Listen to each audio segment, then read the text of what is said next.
ქართული ალკოჰოლური სასმელების პირველი პარტია რუსეთში უკვე გაიგზავნა. აქციზები კომპანია კახურმა ტრადიციულმა მეღვინეობამ და დუგლაძის ღვინო მოიპოვა.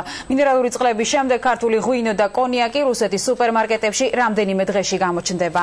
აქციზის მოლოდინში კიდევ 70-მდე კომპანია რჩება რუსულ ბაზარზე. 7 წლიანი პაუზის შემდეგ დაბრუნებული ქართული პროდუქცია ნათია სონყულაშვილის და დავით ნატროშვილის სიუჟეტში. რუსეთში ალკოჰოლური სასმელების გასატანად ბოლო სამზადისი მიმდინარეობს. კონიაკი ძველი კახეთი დახლებზე რამდენიმე დღეში გამოჩნდება. კომპანია კახური ტრადიციული მეღვინეობა ბაზარზე პირველ ეტაპზე 20,000 ბოთლ კონიაკს გაიტანს. ეს არის კონიაკი ძველი კახეთი. ბუნებრივია, რომ ინტერესი მაღალია ჩვენს ძველ კახეთზე, კონიაკზე, ვინაიდან გახლავთ ლიდერი უკვე უკრაინის ბაზარზე 6 წელია. ამდენად დღეს გავუშვებთ ჩვენ ამ პირველ მანქანას, ასევე დღეს მივიღეთ ჩვენ ორ მანქანაზე ღვინოზე აქციზური მარკები.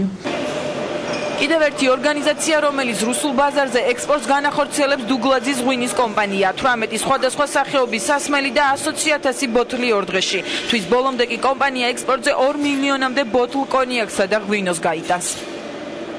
ამ წუთში ისმევა თეთრი მშრალი ღვინოები, ეს არის წინანდალი.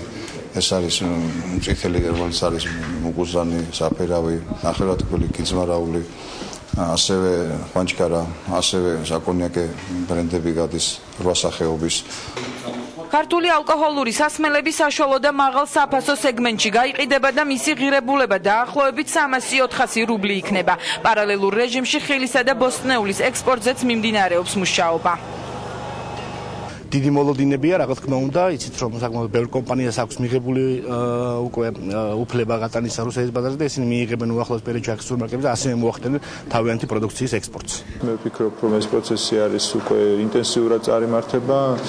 ქართველები, ბევრი კომპანია რიგში ელოდება აქციზურ მარკებს, ამას თავისი დრო ჭირდება, ეს დრო მე ვფიქრობ მალე გავა და უწყვეტად წავა ქართული ექსპორტი რუსეთის მიმართულებით. 2006 წელს რუსეთის მთავარი სანიტარის ონიშენკოს ბრძანებით უხარისხობის მოტივით რუსულ ბაზარზე ქართული პროდუქცია აიგრძელა. 7 წლის შემდეგ კი პირველი საექსპორტო სერტიფიკატები და დოკუმენტაცია ქართულ ღვინოსა და ალკოჰოლურ პროდუქტებზე უკვე გაცემულია.